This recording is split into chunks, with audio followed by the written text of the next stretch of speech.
सुशील साक्य जी, राम रतन कुशवाहा जी,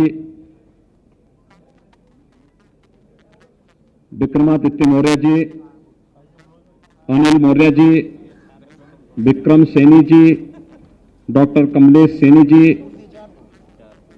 श्रीमती सुस्मिता मौर्य जी, ममतेश साक्य जी, जिला पंचायत के अध्यक्ष श्रीमती पूनम मौर्य जी, प्रिया साक्य जी,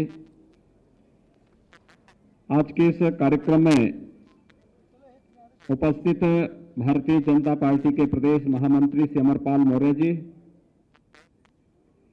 जयप्रकाश कुशवाहा जी, प्रवीण कुशवाहा जी, रुपेंद्र सैनी जी, हरीश साक्य जी, इस पूरे अभियान के प्रमुख प्रदेश महामंत्री श्रीमती प्रियंका रावत जी, श्री शंकर लोधी जी, श्री संजय पटेल जी और प्रदेश के कोने कोने से यहां पर उपस्थित आज के इस सामाजिक प्रतिनिधि सम्मेलन में उपस्थित मौर्य, कुशवाहा, साक्य, सैनी समाज से जुड़े हुए सभी भाइयों बहनों, प्रदेश की राजधानी लखनऊ में मैं आप सबका हृदय से स्वागत करता हूं, अभिनंदन करता हूं।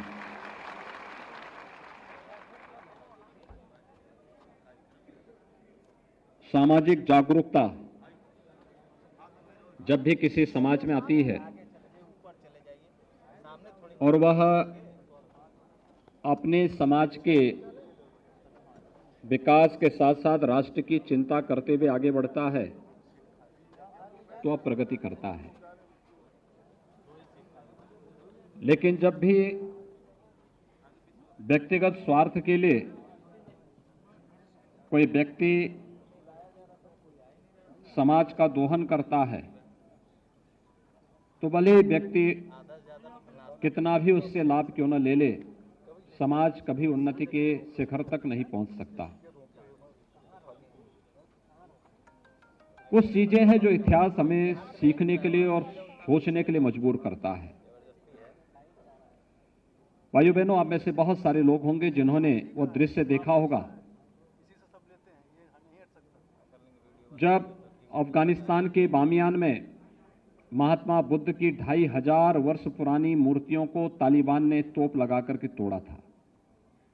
आप में से वो दृश्य किस लोगों ने देखा था? आज से लगभग 20 वर्ष पहले की घटना है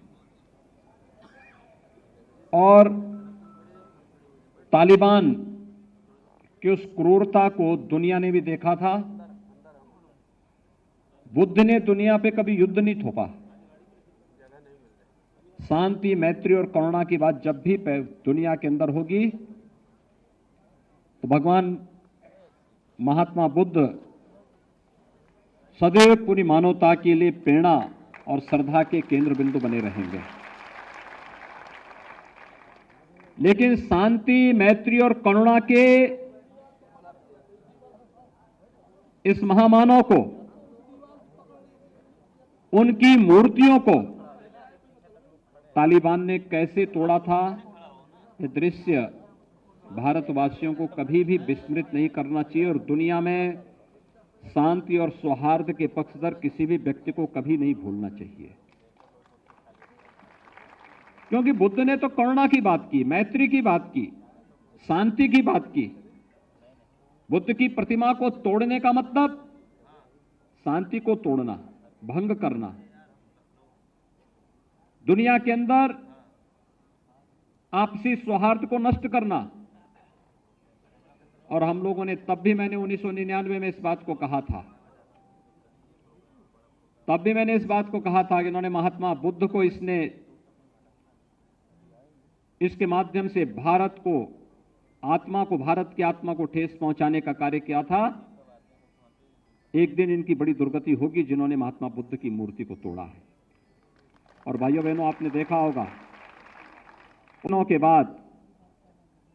कुछ ही दिनों के बाद जब अमेरिका के ड्रोन बम वहां गिर रहे थे और तालिबान के ऊपर उनकी चमड़ियां बारूद से झुलसती जा रही थी, तो हम लोगों ने कहा था महात्मा बुद्ध के साथ किए गए आपकी क्रिया की ईश्वर तुम्हें उसकी प्रतिक्रिया दे रहा है।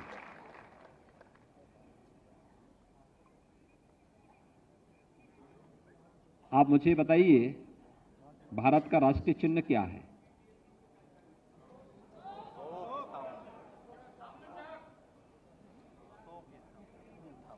भारत के तिरंगे के बीच में क्या है? याद रखना, भारत का जो राष्ट्र चिन्ह है वह अशोक की लाट के ऊपर जो सिंह है ना, वही भारत का राष्ट्र चिन्ह बना है।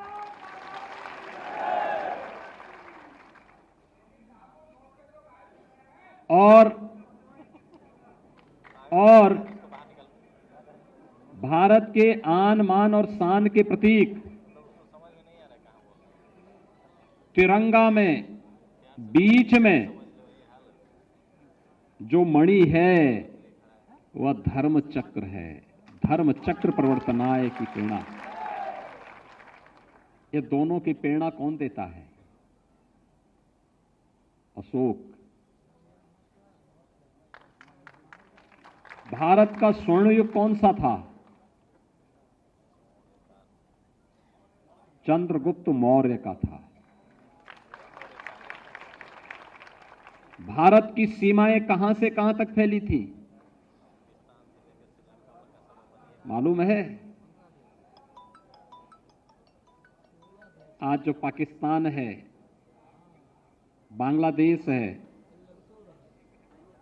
और भी उससे विस्तृत जो भूभाग था, यह भारत का हिस्सा था। विस्तृत भूभाग यह भारत का हिस्सा हुआ करता था। लेकिन समय के अनुरूप हम अपनी एकता को बनाए नहीं रख पाए और जाने अनजाने में